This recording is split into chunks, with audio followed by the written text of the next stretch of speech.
स्वागत है दोस्तों आपका अपने YouTube channel all type content में।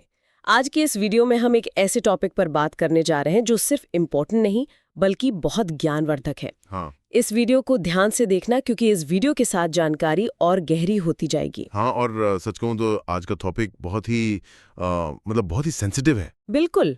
देखिए, मैं पिछले कुछ दिनों से एक बहुत ही गंभीर डॉसियर पर स्टडी कर रही थी। भारत का जो मैप हम बचपन से देखते आ रहे हैं, जो दीवारों पर टंगा होता है, एग्जैक्टली वो मैप 3.28 मिलियन स्क्वायर किलोमीटर का क्षेत्रफल, 15,106 किलोमीटर की साझा सीमा और लगभग 7,500 किलोमीटर की तटीय रेखा। देखने में ये सिर्फ ज्योग्राफिकल आंकड़े लगते हैं। हाँ, पर जब मैं इसकी गहराई में गई, जब मैंने 1956 के राज्य पुनर्गठन से लेकर 2019 के जम्मू और कश्मीर पुनर्गठन के डॉक्यूमेंट्स देखे, तो मैं सच में डर गई थी। ये देश किसी जिंदा जीव की तरह बदल रहा है। हमारे 28 राज्य और 8 केंद्र शासित प्रदेश सिर्फ प्रशासनिक ढांचा नहीं है, इसके पीछे एक बहुत बड़ा रणनीतिक रहस्य छुपा है। यहाँ जो सबसे हैरान करने वाली बात है ना, हाँ बताइए। लोग इन बॉर्डर्स को सिर्फ जमीन पर खींची हुई लकीरें समझते हैं, पर मेरे हाथ जो फाइल्स लगी हैं वो बताती हैं कि ये नेशनल सिक्योरिटी और जियोपॉलिटिक्स का एक बहुत बड़ा और मैं कहूंगा खतरनाक खेल है। खतरनाक? बहुत खतरनाक। 2019 का जम्मू कश्मीर वाला आंकड़ा ही ले लीजिए। वो सिर्फ देश के अंदर का मामला नहीं था, उस एक कदम ने पूरे दक्षिण एशिया की जियोपॉलिटिक्स को हिला कर रख दिया। ये बॉर्डर्स खून और सदियों की डिप्लोमेसी से बनी है। हमें इस चक्रव्यूह को समझना ही पड़ेगा। तो एक काम करते हैं, इस चक्रव्यूह का सबसे पहला हिस्सा खोलते हैं। रुको, इस आंकड़े को देखो जरा। पाकिस्तान फ्रंट। हाँ, वेस्टर्न फ्रंट। पाकिस्तान के साथ हमारी 3,323 किलोमीटर लंबी सीमा है। लेकिन मैं जिस डॉक्यूमेंट को देखकर कंप्लीटली हैरान रह गई, क्या मजाक है ये? 1960 की सिंधु जल संधि, इंडस वाटर ट्रीटी। एग्जैक्टली। हम लगातार प्रॉक्सी वॉर झेल रहे हैं और फिर भी उस पुरानी संधि पर टिके हुए हैं। इसका रणनीतिक लॉजिक मेरी तो समझ के बाहर है। मैं बताता हूं, इस आवाज को थोड़ा धीमा ही रखें तो बेहतर है, क्योंकि ये आम जानकारी नहीं है। वो ट्रीटी सिर्फ पानी बांटने का अग्रीमेंट नहीं है। तो फिर क्या है? वो एक इनविजिबल वेपन है, एक हथियार।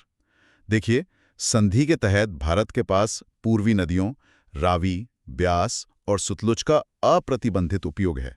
Unrestricted use. ठीक है, पर पाकिस्तान के पास पश्चिमी नदियां हैं ना, इंडस, झेलम, चिनाब। सही पकड़ा। पाकिस्तान के पास पानी है, पर उसका कंट्रोल पॉइंट और ज्योग्राफी हमारे पास है। उनकी आधी से ज्यादा एग्रीकल्चर और सर्वाइवल हमारे इलाके से होकर गुजरने वाले पानी पर निर्भर है। एक सेकंड, पर अगर हम उस पानी को रोक नहीं सकते तो इसमें हमारा फायदा क्या है? फायदा लेवरेज का है। इसमें विवाद सुलझाने के 3 चरण होते हैं। पहला स्थायी आयोग, फिर तटस्थ विशेषज्ञ और आखिर में मध्यस्थता न्यायालय। पर पुलवामा हमले के बाद क्या हुआ याद है? हमने मीटिंग सस्पेंड कर दी थी। एग्जैक्टली।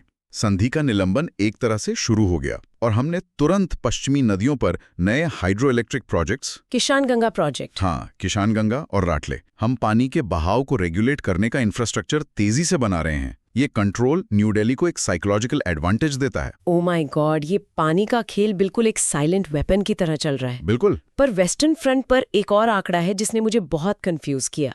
अफगानिस्तान के साथ हमारा सिर्फ 106 किलोमीटर का बॉर्डर है। सबसे छोटी सीमा। लोग तो इसको गिनते भी नहीं है। इसका क्या महत्व हो सकता है? आप उसको छोटी सीमा कहकर डिसमिस कर रही हैं, पर रणनीतिक तौर पर वो हमारा सबसे बड़ा ट्रम्प कार्ड है। वो मध्य एशिया का प्रवेश द्वार है, गेटवे टू सेंट्रल एशिया। वाहन कॉरिडोर के जरिए। बिल्कुल। उस 106 किलोमीटर के स्ट्रेच को एक लैंड ब्रिज की तरह देखिए। तापी पाइपलाइन हो या ईरान में हमारा चाबहार पोर्ट प्रोजेक्ट, ये सब उसी कनेक्टिविटी का हिस्सा हैं। अगर हमारा अफगानिस्तान बॉर्डर सिक्योर है तो हमारी एनर्जी सिक्योरिटी सिक्योर है। मुझे सच में नहीं पता था कि उस छोटे से टुकड़े का इतना वजन है। पर अब मैं आती हूँ उस फ्रंट पर जिससे मुझे सच में डर लगता है, द नॉर्दर्न चैलेंज। चाइना।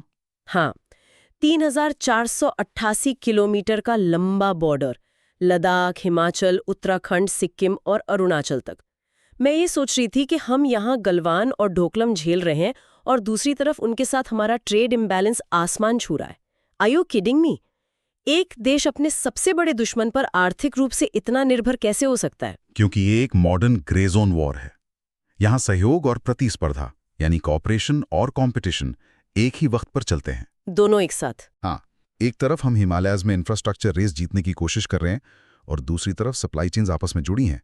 पर इस थ्रेट को काउंटर करने के लिए हमारे पास हिमालयन शील्ड्स हैं। शील्ड्स?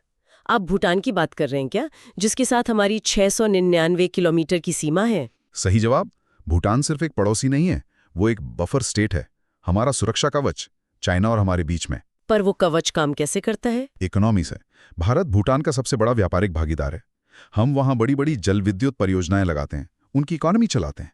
बदले में वो सिलीगुड़ी कॉरिडोर के आसपास हमारी एक रणनीतिक दीवार बन जाते हैं। पर नेपाल का केस तो बिल्कुल अलग है ना। वहां तो ओपन बॉर्डर्स हैं, खुली सीमाएं, 1751 किलोमीटर लंबा स्ट्रेच। हाँ, वो एक अलग चैलेंज है। चैलेंज? मुझे तो ये एक टोटल सिक्योरिटी नाइटमेयर लगता है।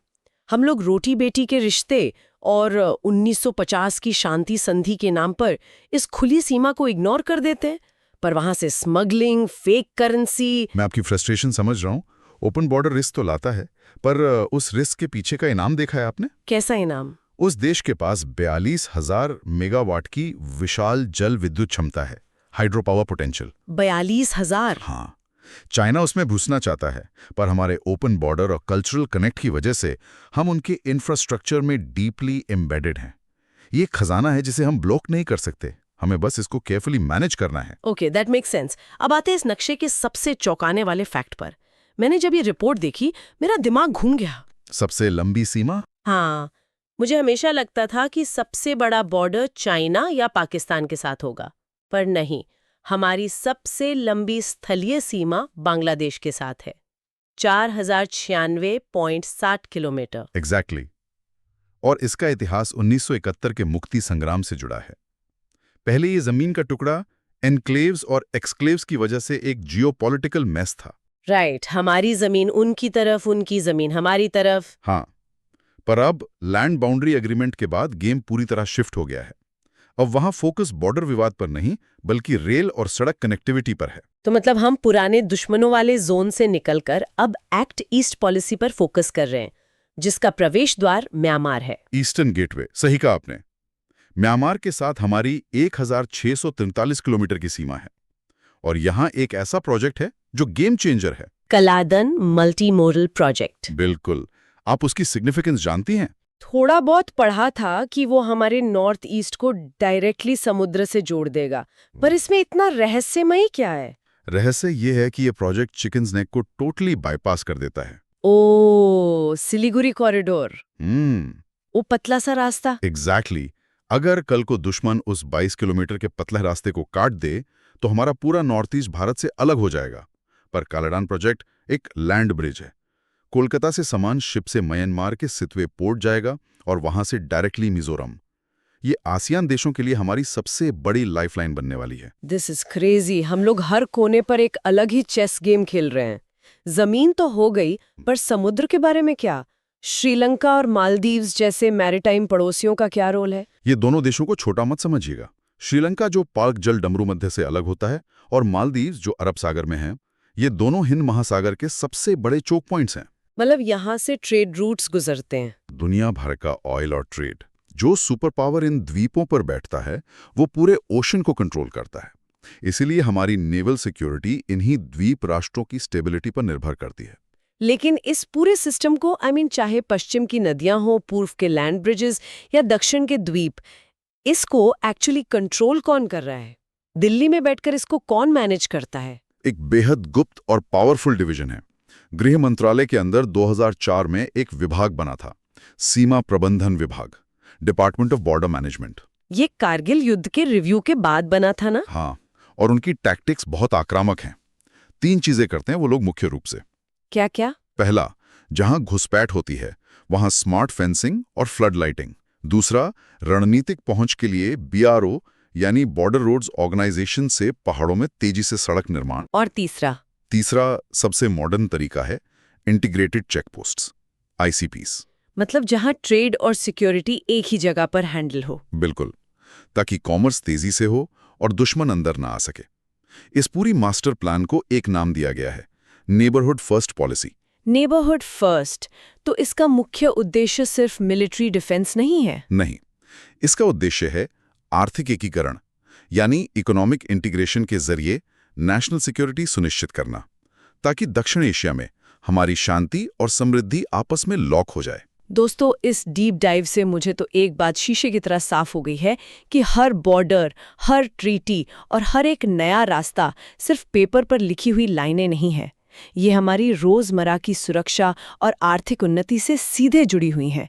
जब हम इन रहस्यों को समझते हैं, तभी हम दरअसल इस असली जियोपॉलिटिक्स को समझ पाते हैं। और अगर आप इजाजत दें तो मैं दोस्तों के लिए एक आखिरी और बेहद डराने वाला सवाल छोड़कर जाना चाहता हूं। हाँ, बिल्कुल, बताइए। हमने ये ट्रीटीज और बॉर्डर्स तो बना दिए, पर अगर हम इस पूरे नक्शे पर जलवायु परिवर्तन यानी क्लाइमेट चेंज का असर देखें तो क्या होगा? जब हिमालयन ग्लेशियर्स पिघलेंगे, या जब सिंधु और ब्रह्मपुत्र का बहाव अचानक बढ़ेगा, या जब समुद्र का स्तर बढ़ेगा, मालदीव्स जैसे द्वीप डूबने लगेंगे। एग्जैक्टली।